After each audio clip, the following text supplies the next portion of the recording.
When Father Michael opened his eyes, the room was silent. The heart monitor beside him was flatlined just seconds before.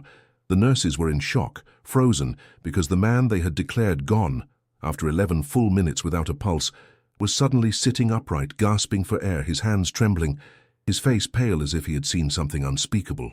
He looked around wildly, tears streaming down his face, whispering a name at first, then another, then a third, and when the nurses realized, the names he was speaking were of people long dead, some of them priests.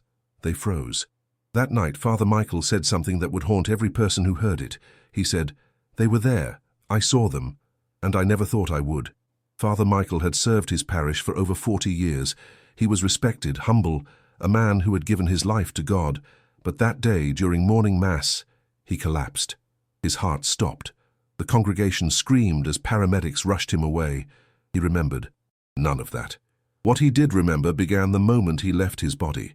He said it was like falling through a great silence, no light, no sound, just a sense of motion, as if being pulled somewhere against his will. At first, he thought it was purgatory, a place of cleansing. But then came the heat, the choking, thick air, the screams. He said, "It wasn't the fire that terrified me.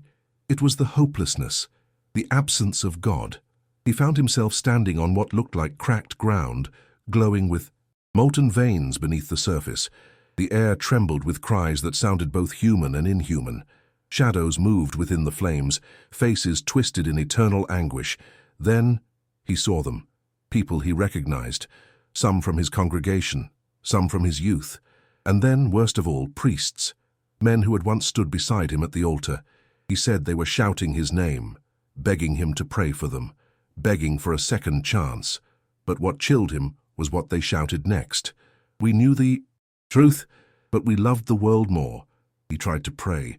He tried to call on Jesus, but his voice echoed back to him, swallowed by the air like it didn't exist there. Then, through the chaos, he heard a sound, soft but unmistakable, a whisper that cut through the screams. "Michael." It was a voice of pure authority, filled with sorrow, but not anger. He turned, and a great light appeared, brighter than the fire, radiating peace, even in that place of torment. He said he fell to his knees instantly, covering his face because he knew who it was. It was Jesus. The fire seemed to retreat before him. The shadows shrank back, and Jesus looked at Father Michael, not with condemnation, but with pain, as if his heart was breaking for what he saw. He said, "You have been given sight so that you may warn them." And Father Michael said, "Lord, why did you show me this?" Jesus replied, "Because even those who speak my name may lose me, if their hearts love the world more than the truth. Tell them, I am not mocked. Tell them repentance is still possible, but the time is short."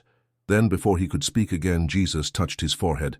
In that instant, the screams vanished, the fire disappeared, and he was surrounded by light, pure, consuming light that felt like home.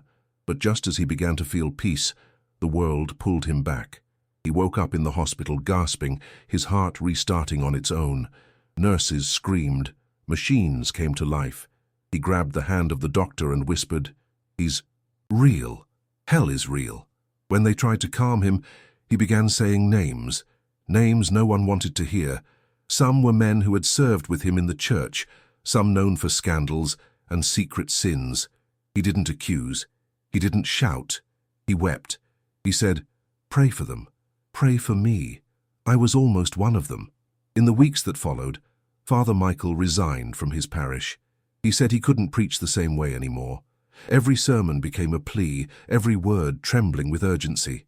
He stopped, talking about religion as routine. He talked about repentance, mercy, and truth. He told people that heaven and hell weren't metaphors, they were destinations. In an interview years later, he said, "I don't fear death anymore. I fear wasted life. I fear hearts that claim to know Jesus but never seek him. I saw what that leads to."